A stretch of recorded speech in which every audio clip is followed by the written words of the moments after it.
What's up, guys? Rory Powers here from IGN, your favorite Irish-American Hyrulean, and you are listening to the Out of Lives podcast. Now, I'm sure you're eager to get started, so I'll keep this introduction short. The year is 1991. The sun rises on a lonely log cabin in the heart of Savannah, Georgia.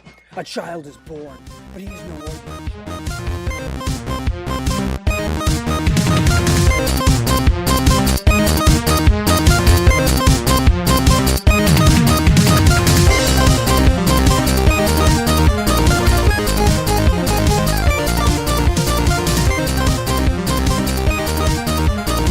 Hello and welcome to the Out of Lives podcast, your home of all things Out of Lives. I don't even know if that's a thing anymore, but it is now. So this week I am joined by none other than David Wyatt. Hello. And Ross Miller. Hello. Don't know where Kev is. Don't really care. And I'm obviously Scott Simon. I should probably say that. That's probably important. It's probably important. Yeah, I missed last week. It was a good show last week. I enjoyed it. Thank you. It was good. You did good. Like the first time I missed a podcast, it was all right. It didn't burn down. It was Glad to hear it. last week, then, wasn't there? Yeah. So we'll start with what we normally do, like what you've been watching, what you've been playing. Ross, I swear to God, if you mention Terminator, that's my thing. So don't. Dave, what have you been up to this week, man? I've finally caught up on that Humans. That's really good. Is it? And What's it about? yeah. Is it like Heroes? No, it's about robots. It's very similar to that iRobot that came out, but better. Better than iRobot, really? Yeah, I mean it's not Converse setting, but Oh. yeah, it's really worth a watch. And I did elevator pitch. elevator pitch. Everyone's got some robots in their house to help out with the housework, and they're a bit creepy. That's about it.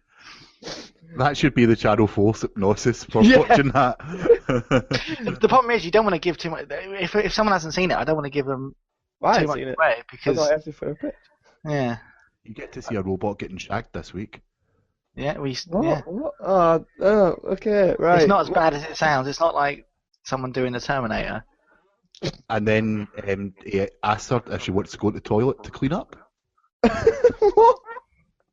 Is it a Just comedy? watch it. Is it? Is it? No, it's not a comedy, but yeah, just watch it. I'll check it out once it's finished.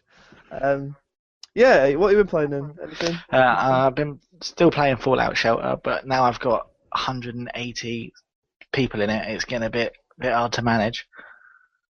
And Dying Light. That's about it this week. Ross, didn't you pick up Dying Light this week? That's why Dave's playing Dying Light again. No, I picked it up because this weekend they added they had like a Spider-Man special event, although they weren't allowed to use the word Spider-Man, but they basically unlocked the grapple move so that you could use it freely to swing about the city. So it's been quite a laugh, really. They decrease fall damage so you can jump off stupidly high things. Always So, fun. Always fun. But yeah, great game that. And you, Ross Miller. I've also been playing Dying Light. I picked it up for pretty cheap, so I'm not too far into it. But from what I've played so far, it seems like a really, really good game. Cross between Mirror's Edge and The Walking Dead. The Walking Mirror. No. The Walking Mirror. That sounds like a rubbish game. That really does. But no, I've been playing a bit of that. It's a lot of good fun. Takes a little bit getting used to the controls, but other than that, it's fine. And I've also been trying to play Payday 2 Crime Wave Edition on the Xbox One. Trying to play. Yeah, right. So there's a 7.8 gigabyte update came out for this game, right? And it hasn't been playable because you haven't been able to play with randoms online up until now. It's just not been working. So Overkill released a 7.8 gigabyte update. Everyone goes, yay, it's finally fixed. What a huge update. Log in. No, it's still fucking broken. Yeah, but did you hear what they said the update did? They didn't release patch notes. They just said it fixes shit. That's what it says, yeah. That's literally what they said. Let me guess, that's a developer on Twitter. That sounds like a developer on Twitter, yeah. I think they get free reign, yeah. I know, I follow Overkill, I know they said there will be patch notes released now. I did see that today, but it's been pretty poor so far. And you know something? I love Payday.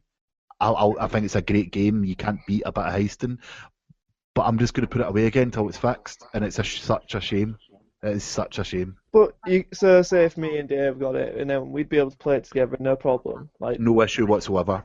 it's just random, sorry. It's just a random, but that's half the game. You want to frequently be doing missions to level up, get better gear, do it all, and you can't rely on having the same 3 other people, you know what I mean, about all the time to do it, and you can't do it at the moment. So, Duck Hunters, if you want to play Payday with me, hit me up. I'm willing to Payday with you. That doesn't sort of creepy at all. I was gonna say that sounds creepy, and then I realised there's like I don't know if it was a pre-order bonus or whatnot, like, but just filling out in my local store as I do, and then my friend gets chucked a pre-order like this pin, but it looks like it's a condom wrapper and it just has Payday all over it, and it was actually a pin of one of the guys, the guy with the American mask on it, but it looks like a condom wrapper and it confused me for ages. I don't know why that was a relevant thing, but it was famous. I'll talk about it. Condom Payday. But it's not even a condom, it was a pin. Awesome. I've always wanted my pins to look like condoms and say Payday on them. But fair enough. Right, well, what I've been watching, I've also been watching robots getting ejaculated into. Humans. Much better elevator pitch. And then I'm trying to think. I've been behind. I've said on this. I'm now midway through season 2 in Hannibal. Oh, right. Are you enjoying it? Loving every single second. We're about an episode or 2 a night at the moment. It's great. Are you watching it with your wife? Yes. Ah, right. She likes serial killers and stuff though, so that's why she's married to me. If we don't hear from Ross next week. I've probably killed myself. Yeah. Yeah. After watching Terminator Genesis. Am I right? Oh! Yeah, I feel like kill myself after watching that movie. So, Scott, what have you been watching and playing? What have I been watching? Oh, well, I've been watching Pokemon, the first movie, because why not? I'm a sad little person like that. I was going to say Lonely Virgin, and then I was like, I'm not Lonely or a Virgin, so that wouldn't work, so I'm just going to go with that anyway. Alert! Your hand does not count. Alert! Digimon. Been watching some Digimon, but like the new one, and it's not that good. I don't really like it that much. What else? Oh, Terminator Genesis. Yeah. So, just a PSA for anyone who was thinking about going to watch it. Not terrible. Apart from the last bit of the movie. The last bit of the movie is terrible. The opening's amazing. It's probably some of the best. Like the opening 20 minutes are on par with the original 2 Terminators. Like it's that good, except then it goes, meh. And that's a good way to describe it. I think, Ross, would you agree? Yeah. As you said, opening 20 minutes, you're sitting there, you're like, this is going to be great. I'm going to get a wee bit of nostalgia out of it. No, and it just goes downhill from there. And I'm actually surprised this is how bad it was. I'm surprised I stayed the whole way to the end. Yeah, you're not selling it to me. Yeah, don't bother. If you do watch it, before they get on the school buses, leave, and then you've still got a good film. You've still like as much as Jai Courtney doesn't work as Kyle Reese, like it just nah. I mean, I know we all know I don't like Jai Courtney, but yeah, it's like he's not bad in the role. It's just he's playing a role that's iconic to fans of the franchise, and he just does not work in that role. As a different version of that role, he just can't lead a movie at all. Emilia Clarke, like there's a few moments where she is Sarah Connor, but those moments aren't enough to convince me that that's the badass Sarah Connor that we all know and love. Like for someone who's like, yeah, she's been ready for this, blah blah blah, as the trailer's made out, and like she's all like, come with me if you want to live, and pew pew pew pew pew. It just does not work on her. She's not the right, like she just doesn't have the right attitude. I feel that's what lacking. It was fine up until the gun noises went pew pew pew pew pew. Like Scott said, that just didn't. I want actually. That wasn't me being silly. That was actually how some of the stuff sounds in that movie. He's not joking. Like I don't want to sound Jimmy like I'm Martin. shitting all over. Like Arnold is amazing in this. Like Arnold is great. I loved Arnold in this. I don't know if you felt the same, Ross. Not particularly, no. Oh, alright, okay. Well, I won't ask you about that. And there's some moments of brilliance in this movie, but they're all in the first 2 acts of the movie. It don't get better after that. I think I may wait for DVD then, or Blu-ray or something. This doesn't sound like I'm going to go to the cinema and see. So, Scott, also, specifically, what have you been playing? What were you playing earlier tonight? I don't want to admit it. I've been playing Destiny, right? And we all know I hate it, right? Starters, didn't pay for it. That's the main thing. Did Half not. the battle. Yeah. And I was like, I do slag it off a lot. And with just reasons, with all the monetary shit, that's where my main focus is. And I was just like, do you know what? I need something to play. Let's try a repetitive loot shooter, because I've bought the Borderlands 2, so. And the pre-sequel just can't grab me. So I was like, well, alright, then give me it. So I've been playing it. I ain't bought any DLC or anything like that.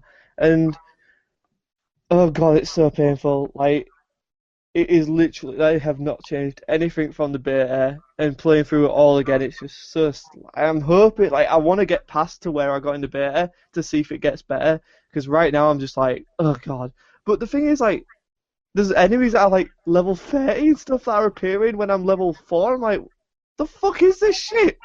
I don't have a DLC, it's DLC enemies or something, because it's like, House of Wolves, and I'm like, why the fuck am I getting DLC enemies? And then there's like a level 32 guy running around. I'm like, why is his enemies attacking? Like, oh, it's so bad. Like, so if you're a new player, you get fucking slaughtered. And then I tried the multiplayer, and the multiplayer, like, the PvP for Destiny just doesn't work. Like, this thing is like, I couldn't sorry, I guess, but no, that's where I actually disagree. The PvP was the one attractive thing about Destiny to me. I always enjoyed the PvP. Because I got it It was a bungee shooter, and surprised to hear, I actually think I was quite good at it in comparison to me playing Halo, if anyone's ever seen me playing Halo. But no, I would defend the PvP in Halo. There just wasn't enough maps for me pre-DLC, basically. Oh, there's not enough maps in it anyway. Like, even while I'm playing with, like, I think there's only 3 maps and I've been through them all and I'm bored. If there's more than 3 maps, I'm very surprised. There was more than 3 maps pre-DLC, so. Really? Well, I've only had the same 3. I've had that. The one that pisses me off more than anything is, like, I don't even know how to describe it because there's only one way I always go. It's like there's like an alcove, and then there's a little thing that you have to jump on, and then you can jump on again to get to it, or you can just. I hate that map. It's so badly designed. Like, you've got a capture point at that bit, yet you can get. Oh, the maps are really badly designed. Like, especially from Bungie. Like, everyone knows I love Halo, so this isn't me. I don't know. Like, this game is a No Man's Sky is just gonna be better. Okay, we all saw that, right? So it's not like I'm hoping it gets better. I'm still trying, like, but now I can justify my slagging off of the game now that I've played it. I still don't think I'm never gonna pay 20 quid for DLC. No, fuck off. I just paid 20 quid to get Killer Instinct, like the complete thing. Sorted that out. Got the classic edition now of Killer Instinct 1 and 2. Yeah. Awesome. So why aren't you playing that instead of Destiny? Because you sound like you're enjoying Destiny so much. I know you. Do you know what, right? I really wish I wasn't, but the thing is, with Destiny, I can just go around, turn off the volume, listen to podcasts, watch videos on my phone while I'm playing it, because it don't require skill. I do that as well. Shoot. Melee. Oh yeah, I'm one-hit meleeing enemies as well, which is weird. I'm like, the gunplay is not even important. Have you not got any epic look yet? You know what I mean? Epic look, brother. I don't know what that was. Exotics, actually, they're called exotics. No, I don't think I do. I'm not sure. Not really sure how the loot system works. I'm just going for green things at the moment. I actually hit the level cap. 20. I think I'm level. It's 34 or so. I don't know. I don't get all that game. Well, you can get to level 20. Level cap. I haven't played it since. You get to level 20 and then you can get over leveled or something. I don't fucking know. Get light, which updates your armor. Yeah. That's when I started to lose interest because it was getting overcomplicated and I was doing lots and lots and not feeling like I'm progressing anywhere.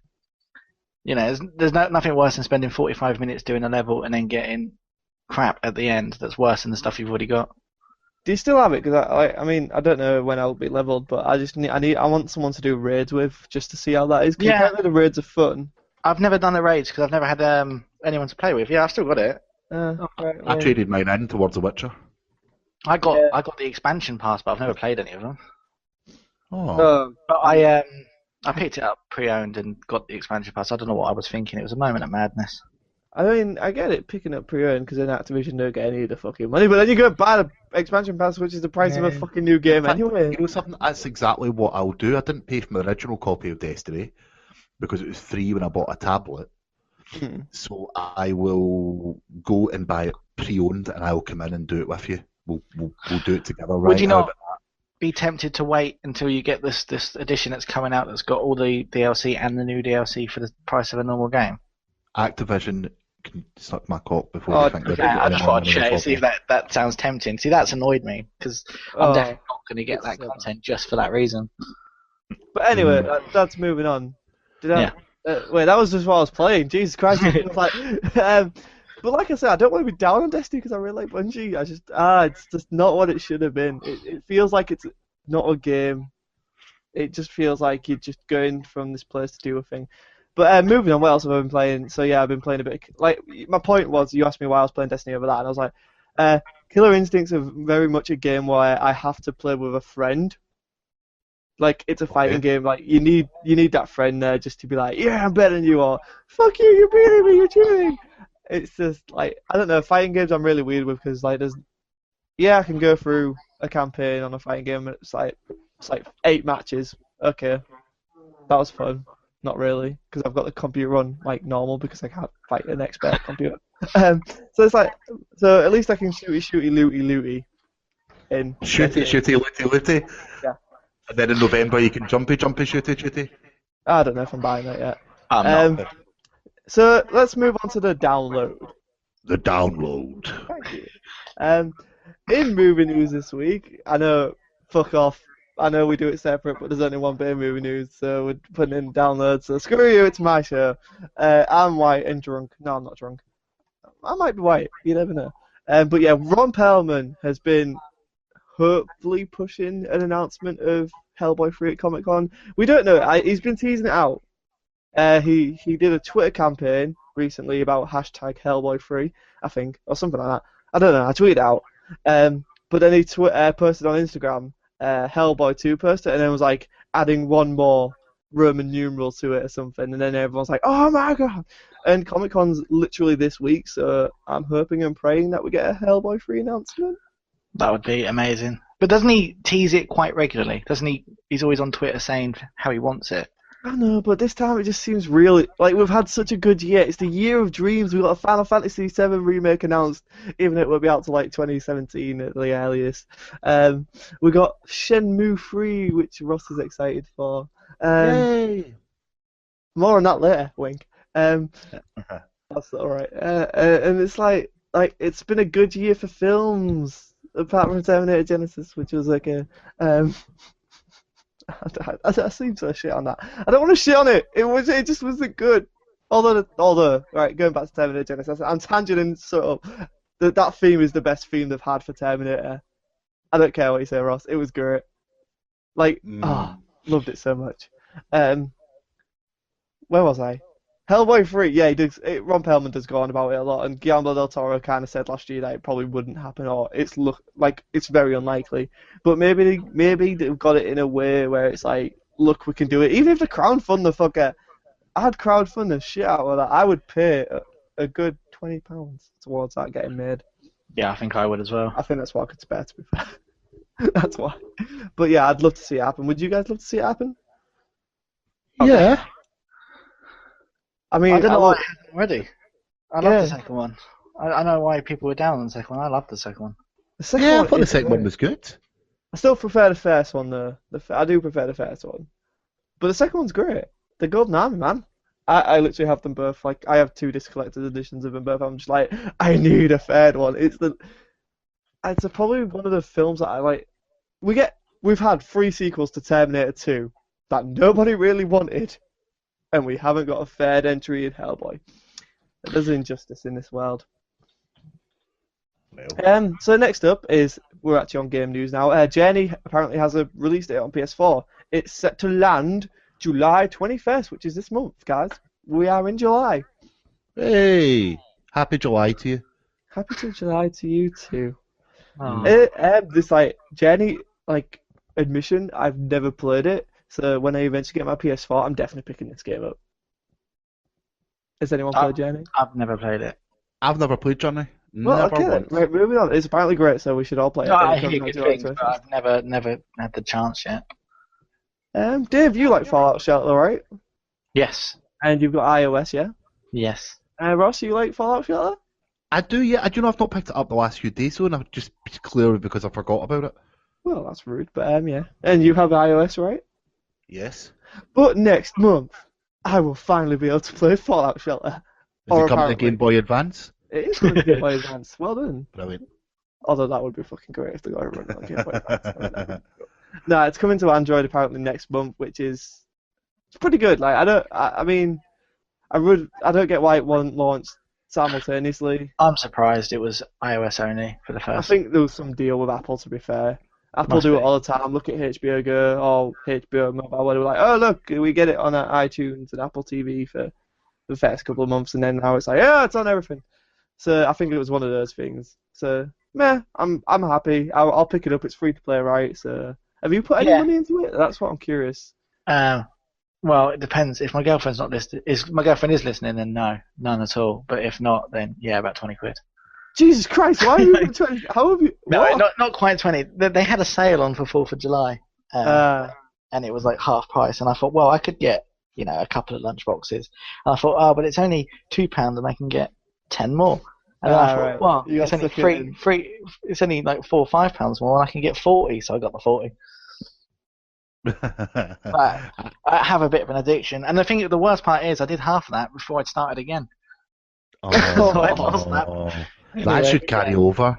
Yeah, I'm a little bit Oh, addicted. does it not carry over then? So if I bought a lunchbox and decided to start a new vault, will like that stuff not carry over? I didn't notice if it did. If it did, and I don't know how I didn't notice. So I don't think so. Restore purchases, and I then know, it should but bring it back in.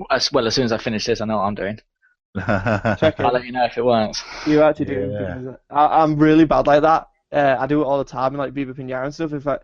If something goes wrong slightly, I'm just like, burn it down. We're starting from scratch. It was a purely cosmetic thing. I didn't like the layout. Oh no, And that's it what was too happened much with effort just XCOM. to delete things, and it's got a bit of an XCOM feel to it. I thought the That's base what- building aspect of it. Like if you have rooms next to each other, you get bonuses and stuff like Yeah. that. Oh man, that game fucked me over so badly. Oh look, I've lost some. Nope, I'm done. Restart. Oh god, XCOM. Oh, such a good game. Why is the second one only on a PC? It pisses me off. I don't even want to talk about it. It's upset me. I My think it'll PC come to cannot consoles. handle It will come to consoles. But that's not what we're talking. Since I mentioned subtly, it's Comic Con this week. Well, July 9th through 12th. We're getting Black Ops Zombies news, which is why I'm potentially going to buy Black Ops 3 because I don't care about multiplayer or campaign. I would buy it. We're also going to get the reveal of the collector's editions, which will be fun because Treyarch are known for having good collector's editions. I mean, you got the RC car, and then you got the Quadro, so hopefully we'll get another cool thing. A plaque that says "Jumpy, Jumpy, Shooty, Shooty." Kevin Tarn, 2015. Have you ever picked up a Treyarch's collector's edition? I don't know what the build quality on these cars and helicopters are. I don't know what the Quadrotor was, but the RCXD looks pretty good. Like from what I saw, like I got to Yeah. hold one, it felt pretty sturdy. Like Better than Batman? don't talk Oh my God, don't talk about that. That's So bad. statue. Can't believe Okay. someone paid £8 for that. So people, they don't know what we're talking about. The Batman's Collector's Edition was actually essentially recalled because the quality wasn't quite up to scratch from what people thought they were buying. That's Nice an to see. understatement. I'm being polite. So it's nice to see that the Batman launch went as well with regards to its Collector's Edition as it did for its PC launch. I missed this. So what? They called the collector's edition back? What? They basically, What? yeah, no, they basically released an image of what the collector's edition was going to be, and Right. it was this black. I nearly said Spider-Man there for some reason. That'd be really weird. Batman. No wonder it was recalled. And just like, Yeah. oh, no. It's the wrong character, wrong universe. But basically, it looked like fantastic when you looked at the original pictures, and then when it arrived, well, they sent an email saying the build quality's not up to scratch. We're really sorry, but you can either get it and get a free digital copy of the game. Is that right, Scott? Yeah. Yeah. They were like, because they were like, we want you to be able to play the game, so we'll give you a digital copy, even though you cancelled your order, Scott. So we're basically giving you Arkham Knight for free. Yeah. Oh Scott, wait, that was Scott got a free That was copy an of Batman. amazing accent. Yeah, and the actual model itself when it arrived was this bluish, plasticky looking Batman standing over Gotham, and it looked the same shape as the pictures, but the actual design of it or the actual build quality was terrible. I did see the poor quality. I just didn't realise they had recalled them. That was all. Yeah, well, they as far as I'm aware, they weren't taking any new orders for it, and the people that got it basically got an option to cancel it. That's what no fees, nothing else, just cancel it. So, someone's taking a hit somewhere for it, that way, and it damn sure will not be game. No or one offense of to it was Amazon exclusive, that one. No offense to the people in the group who showed it off. Like, I mean, I'd demand a refund. I mean, £80 for that? No, fuck off. Disgusting. I'm not one for getting the collector's editions anyway. The Fallout 4 Pip-Boy one, I think, is the first one I've ever got. I can't believe the Fallout 4 Pip-Boy one comes with a free iPhone, though. Got all the pictures, got one in it. That would be nice. That was a terrible Yeah. joke. Okay. Moving on, Sony admitted The Last Guardian would have probably been cancelled if it wasn't for fan demand, which I think we all suspected, sort of. But I mean, it's good. It's a good, nice thing that Sony will come out and be like, yeah, no, you made this happen, which I'm happy about. It just shows people care, guys. Yep. Yeah, I assume that. Anyway, if it The Last Guardian's just got a stigma attached to it now that people expect it to look like a PS2 game when it comes out, and if it actually is decent, people are going to freak. Imagine it was the game that Destiny should have been. Last Guardian. The Last Guardian, yeah, makes sense, doesn't it? it's got a lot of hype that it's got a sort of battle through, though, isn't it? It's going to be judged so harshly, regardless. I think. Oh, definitely. After all these years, if they don't bring out anything other than a top quality AAA amazing experience, it's just going to be. I mean, what other game? Duke Nukem Forever. Oh God. I mean, that was years and years and years, and I mean, even if that game was good, I still think it would have got panned. That's the problem with having these really long. I mean, if they ever get round to Half-Life 3, that's going to have the same problem. Yeah, Valve's going to be screwed on that. Yeah, I don't know. It's a weird one. It's the thing is, to counteract that, all they have to do is like, oh yeah, No Man's Sky and The Last Guardian released the same day, and so just overshadow it if it's that bad. I don't think it'll be bad though. I don't think it'll be bad. But I'm just saying it's going to have that. It's got a load of hype to get through, like a lot of games nowadays. So don't feed the hype. Although Fallout 4 hype for the win. Yeah. Speaking of Fallout 4, that was not intentional at all. I just totally did that. There's mods already in the works for Fallout 4. One notable PC modder for Fallout 3, Zealotly, I don't know how you pronounce that, is building a gun mod. It's called the Rail Rifle, and it seems like it has different forms or configurations, obviously because of the mod system in Fallout 4, like where you can change your guns depending on what you put on it, which is really cool. Which means this will be coming to Xbox One as well. And from the the model, it looks pretty sweet. It looks like a Thompson in one image. And PS4, because PS4's getting mods as well, supposedly. So. But not at launch. Not at launch, but they will be. Oh yeah, but not at launch. And I want this gun at launch because it looks super sweet. I don't know, it's just cool that we are going to get mod support at launch, and there's going to be mods available. I think that's the most important thing. Yeah. I think that sets a precedent that we're definitely going to get some amazing weapons in Fallout 4. Like, oh yeah, you have like whatever big number they said about combinations. It's like, yeah, just make more guns. So, like, that was the favourite thing about New Vegas when I played it on PC. It was like, here's all these guns that you can add to it, and I'm like, why thank you, game? It's definitely improved with mods. Everything's better with mods. Mods! Actually, do you want to know something? I picked up Skyrim a couple of weeks back, and I installed all the mods that my friend gave me. Just basically gave me a list, install these. Oh my god, that adds to that game. Yeah. It just looks amazing. You know what I mean? Like, it's utterly what a difference the mod community can make to console gaming now, and it's something that as a console gamer and a little bit of a PC gamer, when I'm playing games in the console, I'm jealous of the PC Master Race, definitely. as it call themselves, and the fact that they're now bringing that to consoles with Fallout 4 starting it is great in my mind, and I think everyone's going to benefit. The mod creators are going to get more of an audience for their creations. It's a win-win for everyone involved, as far as I'm aware. But some of the mods are like full-on expansions. There's whole new areas and Yeah. 50 odd missions and full voice acting and things like that. I mean, I'm getting too excited. I know the potential is unlimited. Like basically, they said anything that goes on PC, and then they put it in the Bethesda cross-platform thing. It's like, yeah, we'll just curate it for like. Obviously, we don't want porn and like infringing IPs and stuff. We'll take that out. And like, but then Todd, I was like, yeah, but we could do some stuff with Halo if Microsoft agreed. And I was like, whoa, that would be amazing. Like, it was like people can take assets from Halo and stuff if Microsoft agree. So that'd be like, just imagine that, like Spartan armor, arcade, and you're going around the wastelands in Spartan armor. Like, that's potentially there. Microsoft might not okay it, but I think Microsoft probably would, because they'd be like, Todd Howard took my deck, and he'd be like, oh yeah, Phil Spencer. Oh, that's game fan fiction. Moving on. No.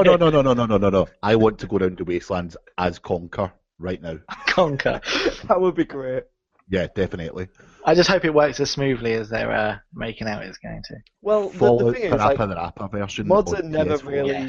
Mods are very temperamental anyway, but like the fact is that it's going to create a split save where obviously before you put the mod on, you'll have that save, so you save file save, and then you could continue with the mod on that save file. So if it breaks your game, you can delete the save and just uninstall the mod. Blah blah blah. Like, Brilliant. yeah. Next up is our final bit of news, and this news touched me in a very special place. I was so excited when I saw this announced. I posted it in the group at the early hours of the morning, I think it was.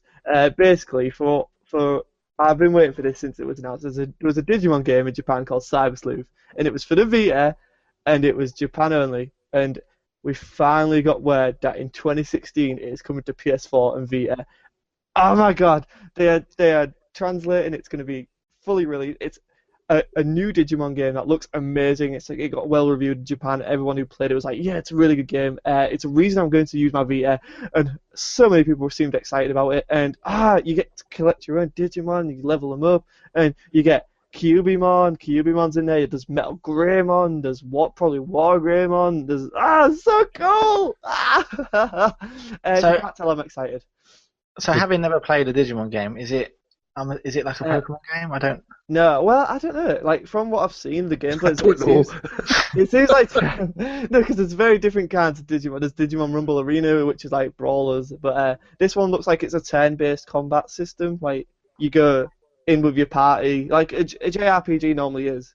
Like, you got your party, so you'll have your Digimons all together on screen, and then you pick an attack, and then they attack the enemy.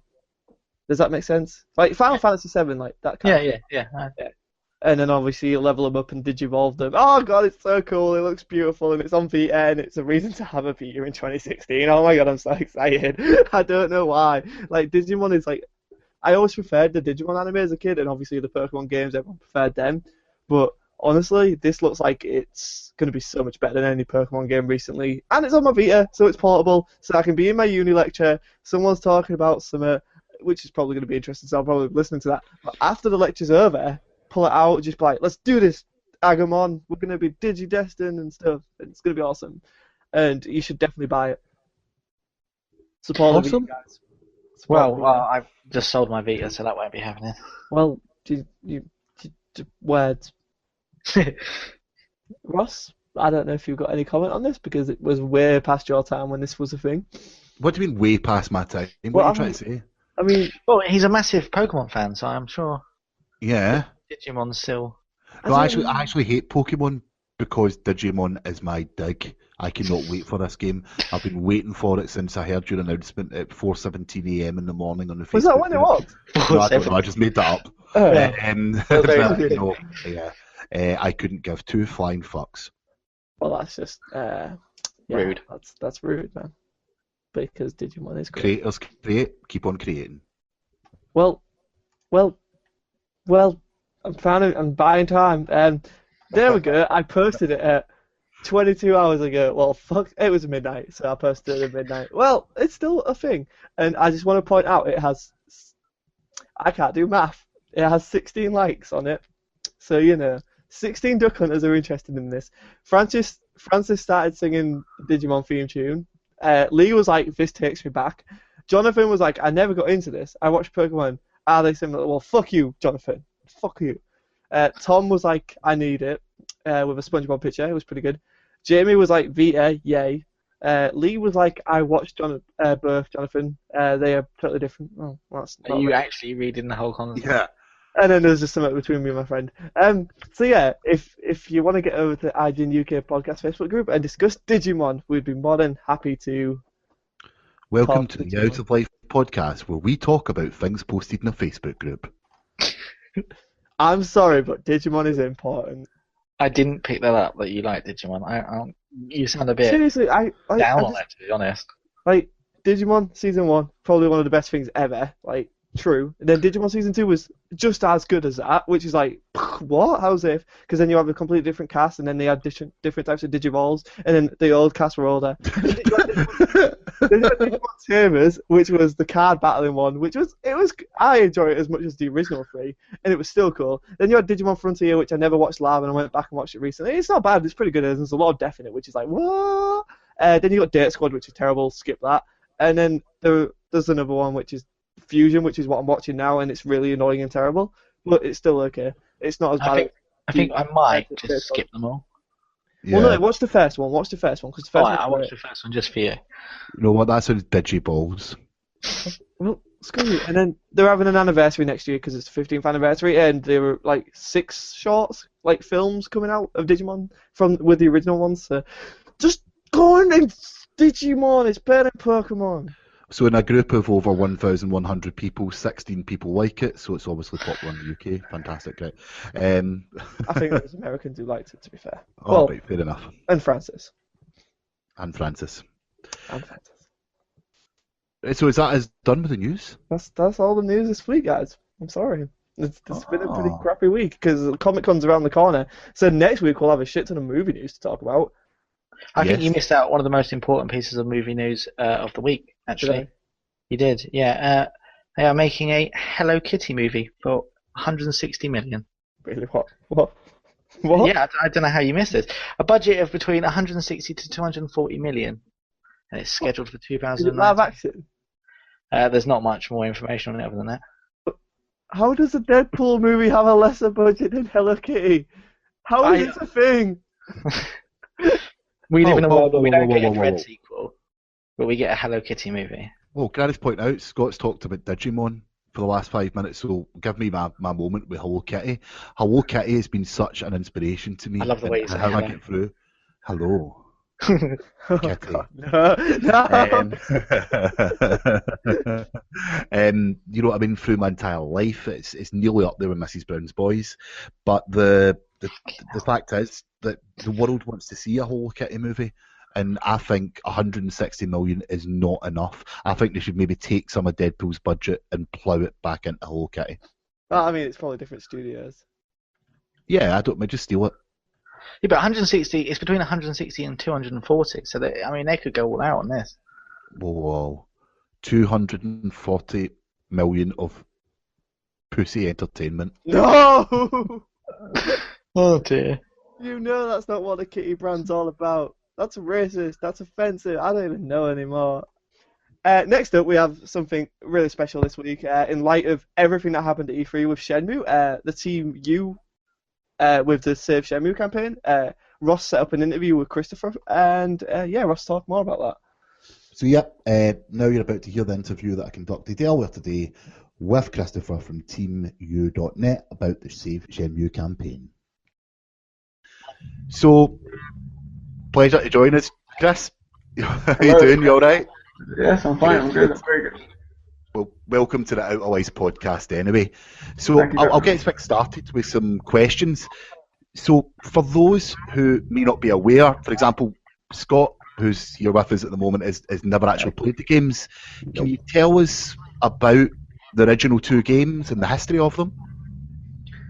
Well, the history of them is basically they were kind of a bit envisioned by Sega to be this grand, epic, system-selling game, and it was to be developed by Yu Suzuki, who's, you know, the mastermind behind so many arcade classics for Sega. And it actually started out life as a virtual fighter RPG spin-off, but then it kind of developed into its own kind of open world RPG set in Japan and China. And it was a very, you know, to develop these games, Sega basically just gave Yu Suzuki the keys to the kingdom, gave him as much money and freedom to make whatever kind of epic game he wanted. And the games he made were very groundbreaking. They were one of the pioneers of the open world genre, and so they were very completely different to all the other like arcade games he's made previously. You know, the pace was very yeah. yeah. So it's kind of complete opposite of that, kind of moving away from all the gamey sort of mechanics and into a very sort of leisurely open world kind of experience. And they were just these epic games, but unfortunately the Dreamcast couldn't really sustain it because it was at the time it was such a costly production, because it was really, you know, going into uncharted territory, you know, in terms of technology and in terms of just the vision of these games. So they were very expensive to make, and there simply weren't enough Dreamcast owners to make such a game successful. So the vision kind of got cut short. So we had 2 games, and then the second game ends on a very infamous and amazing cliffhanger. No spoilers. Yeah, no spoilers. But so it kind of got cut short there, and then maybe a year after the second game came out in Europe on the Dreamcast, there was a brief chance for another kind of like reboot of the franchise, because it was re-released on the original Xbox. But you know, they just released a second game, and of course it was, you know, without the context of the first game, it was never really going to be very successful. And then, you know, so it was kind of doomed from the start. The Dreamcast and then the Xbox, these weren't really, you know, platforms that could that the games could be successful on. But they were very, you know, totally trailblazing, incredible experiences. So that, as you've said, you've touched on it there, that they were pioneers of the open world experience. So why are they so important in video games today, would you say? What games do you think is inspired, or, you know, why should Shenmue go down in history, and why is it got so much stigma attached to it as a result? Well, I mean, it was one of the, I mean, I think there were other kind of open world kind of games before it, or around the same time, but it was the first one of that kind of scale, and it added a whole new level of detail to that kind of open world. You know, it really paid attention to the kind of minutiae of that world, so it really immersed you in it. And, you know, I'm sure like nearly every other open world game since has been influenced by it in some ways, but nothing is really like it, you know. So it's original. It's original. Nothing's really. Yeah, no other open world game since has really gone down the same direction that Shenmue has. You know, it's a completely different experience.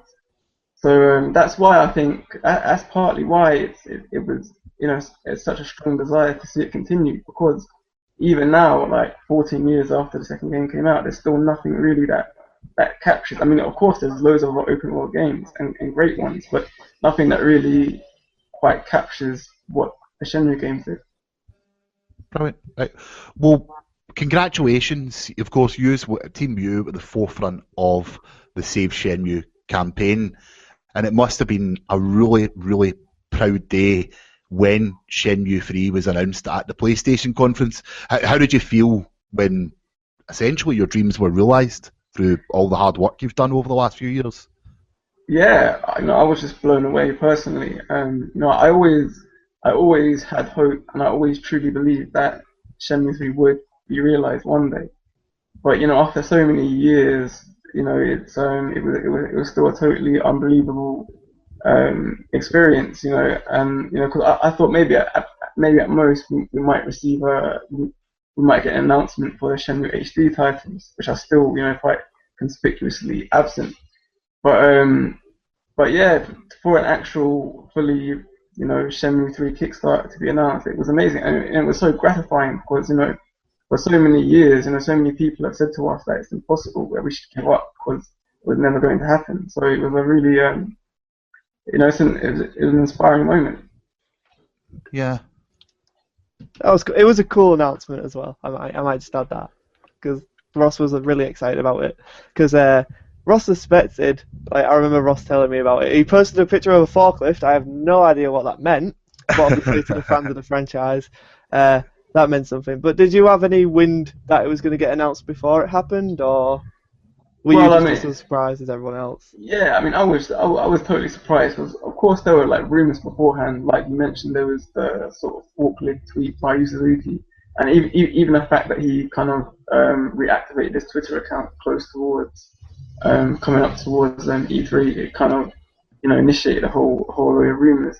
But there are rumors every year, and often people get the hopes up too much. Like last year there was the whole kind of GDC conference talk that Yu Suzuki did, kind of going and talking about the history of the games and the history of the development of the games. And I saw a lot of fans get really believe that there was going to be an announcement, and then it didn't come, and then they just felt so disheartened and disillusioned. So I always try and keep I keep trying to keep my expectations tempered to a certain extent, but so yeah, I had no idea, to be honest. I had hope, but that was about it. Oh, well, that's cool. What are your thoughts on the fact that it's a Kickstarter campaign and not just a general full release? That's been the controversy out of it, let's face it. In fact, we recently done an awards and someone actually stated the fact it was a Kickstarter and it was nominated as that being one of the worst parts of E3, just the Kickstarter part, not the announcement itself. So I'm keen to hear your thoughts on that. Well, I think, I guess it's, maybe you can say it unconventional to kind of announce a Kickstarter at a kind of Sony E3 conference or whatever. But I thought, it was actually it was actually great that it was announced on that platform because it gave the Kickstarter that kind of that kind of exposure that it wouldn't have got otherwise. And I think Kickstarter is totally the right. Because we've been saying this at Kickstarter for ages. We were saying that for any potential investors out there, put it on Kickstarter and just see how it does. And then if you want to contribute some funds to it, do that. But stick it on Kickstarter, and then there's a chance for all the fans and all the gaming community as a whole to put their money where their mouths are and kind of really demonstrate that it's not just a load of hype. There is some real monetary support for it. And so I don't have any problem with it. That's another thing. Like it got done at E3 and all that. Like, is this the right time? I mean, couldn't he have done this at GDC, or like, do you feel like it's the right time for Shenmue 3 to happen like this? Yeah, definitely. Like I said, I think it was good it happened at E3 because even though it is a Kickstarter, I think it was really good that it got that kind of big exposure, and it is a massive announcement. Of course, for Sony, it's great because they're not fully funding it; they're just kind of sticking up a Kickstarter and getting kind of plaudits for it. But why not? They helped to make it happen, and it is a massive announcement. And I think the time's right because I guess we all waited long enough, so I think we don't need to wait any longer. It's better just to Yu Suzuki's waited long enough, so let's just have a crack at it now. And I think in general, just thinking wider in terms of the gaming landscape, it seems to me like people are more accepting and are more willing to embrace these kind of games like Shenmue that are more kind of experience-led or story kind of driven experiences. Well, brilliant. And how do you feel people's reaction to the announcement have been? As I said, I'm a Shenmue fan. I was excited for it. Scott, who's never played the game, what is you feel your feels about the general reaction that the public and the die-hard fans have given. Yeah, it's been totally incredible. I mean, of course, from all the die-hard fans, it's the reaction's been amazing because this is something we've all wanted for so long. But not even just the die-hard Shenmue fans. It's been really great to see kind of the gaming community as a whole kind of embrace it. So I've seen so many people who have said, I've never even played the first two games, but just seeing the kind of passion that these games, that the Shenmue fans have, they've wanted to donate to the project, or even other people who have been fans of other, like old gaming franchises that maybe deserve a chance to carry on, but have been left by the wayside, and they see this Kickstarter as a kind of chance of as a kind of sign of hope for their favorite franchises to be reinvigorated. So I think the reaction on the whole has been great. Aside from there've been a few like dodgy articles by people who just want to be cynical, but you're always going to get that, people reading too much into certain aspects, but yeah, on the whole, I think it's been an incredible reaction. Fantastic. So are you happy with the decision that you is taking the series? Like, from what's been announced with all this Kickstarter and what's just come out after E3, like, is this as a fan of the series, like, this both of you, is this good? Is this a good direction for the series to go in? Well, as far as I'm concerned, everything I've heard from Suzuki, he sounds like he's very confident in his abilities. Even though he's kind of been, like not really, he's been below the radar for quite a few years. But everything he's been saying, he's making a lot of bold statements, and he's sounding very confident in his abilities. And that's just the main thing that I'm looking for. And so I have full confidence in what he can still bring to the table. Because no one else has a CV like Yu Suzuki, and a track record like his. So I don't know, mine's quite impressive, to be honest with you. I can touch my head and rub my stomach at the same time. But what's going to say then? What's next for the Save Shenmue campaign now that you've reached your goal of having the game made or getting the game made? Well, I mean, there's still a lot to do because there's still a lot more work to do to kind of fully secure the future of Shenmue. So we're still, we're waiting until this Kickstarter is finished first, and then we're going to and then we'll be in a better position to kind of assess our priorities and see how to take the campaign forward.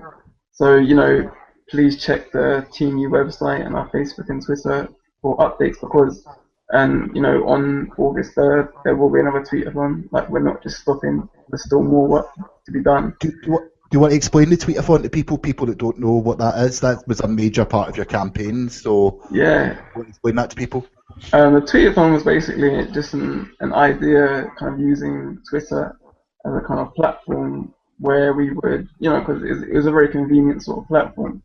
So once a month, on the 3rd of every month, we would just kind of get together, like all the gaming community and Shenmue community, and tweet the hashtag, which is Save Shenmue, and we'd have a big kind of event around it, and sometimes we'd have competitions and other things like this, and it's basically just to raise awareness of Shenmue for people who might not be aware, and to kind of really keep the spirit of the campaign alive. And it seems to have worked, at least to an extent. So yeah, it's really great to see. Brilliant. Well, you said it yourself there. So it's teamu.net, is that right? Yeah, teamu.net, and we've also got teamu.net. Yeah, and we've also got a Facebook account and Facebook page and Twitter. So yeah, just type in Teamu to Google and you can find it. So, well, thank you very much, Christopher, for this follow-up interview on the Out of Lives podcast. It's been an absolute pleasure to speak to you, as always. We all, Out of Lives, wish you all the best of the Save Shenmue, and as someone who's already donated a bit towards the Kickstarter, Listeners, if you want to see the next experience, I hope you do the same and Google Team U or go to teamu.net for all the information. Well, thanks a lot, Christopher. Thank you very much. Cheers. All the best. Thank you. Bye. So that was Christopher, recorded earlier today with regards to the Save Shenmue campaign. Remember to check out teamu.net. Do we have anything else, Scott, or is that us wrapping up? I think that's us wrapped up. So, Ross, before we go, do you want to just sort out the Out of Live stuff? Yep, so I want to say a special thanks to all the bloggers who are on the outoflives.net. They've been providing us with entertainment every single week, and please go outoflives.net, click on blogs, and you've got a full range of people, including Dave, who's on the podcast, giving their thoughts and opinions every single week. So thanks, guys, and it's a great read. You can also check us out on Twitter at outoflivespod. You can search for us for Out of Lives on YouTube. You can visit outoflives.net. And I think that's about it. Oh, we also have a Facebook group, so search for Out of Lives on Facebook, where this week we are giving away The Last of Us on PS4 Remastered. Yes, we are. Yeah. It's not pinned. We should probably pin that. Dave, have you got anything else to plug? I mean, Ross kind of already plugged your blog, your Netlinks blog, but anything else? Not really. No, I'm a very boring person. You can play with me on Xbox on Meaty Fishman 89, but beyond that, I'm quite boring. I also forgot to say that this podcast is actually sponsored by Meaty Fishman products. Fishy. Sure, Meaty would have been better, but okay. I need to change that. Yeah, you need to change that quickly. Yeah, but the thing is, I'm Meaty Fishman 89 on everything. It's too late now. This is over now, man. It's game over. Product name now. Was that you that I seen on Plenty of Fish? Yeah. Oh, brilliant. Can I plug what I've got to plug, right? Okay, thank you. So, if you don't know, over at the IGN UK Podcast Facebook group, where we are admins, well, not Dave, you're a piece of shit. Thank you. I love you. We've recently just done the first part of the Duck Hunters Awards, which is great. We've got some surprise faces in there.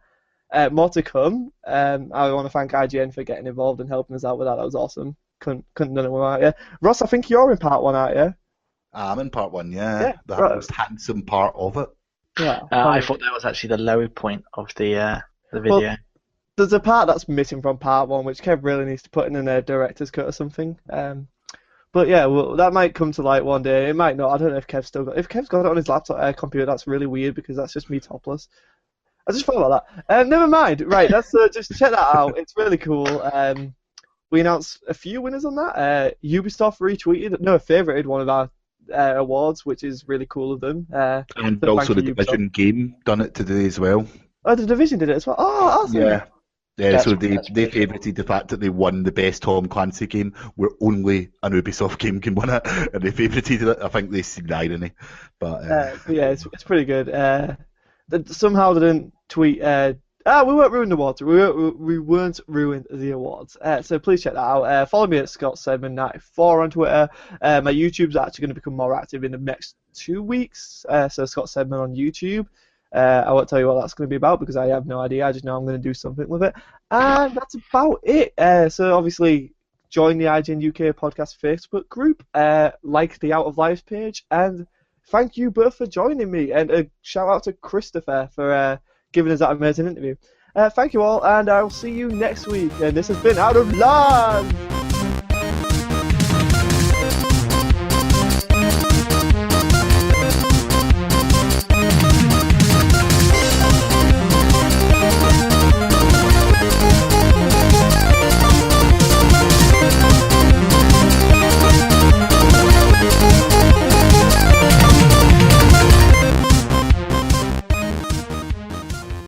Hello and welcome to the House of Lives podcast. What the fuck? hello. I just screwed myself over. Stop it. Like 3 things just auto-played at once and screwed me up. That's terrifying. Right. Screw you, IGN, and your autoplay videos. That's getting me half to death. Scott, just restart it and I'll just start from here. Oh shit. Oh, that's so terrible. That was a great start. It's love like it. sound I might started keep playing and I thought it was Ross fucking about again and it won. It was like, oh, hi, hello, I'm Rory Powers. I was like, fuck. You should just play it at the end as like an outtake. Yeah. Right. Hello, one. You fucking piece of shit. Outtake number 1. Okay,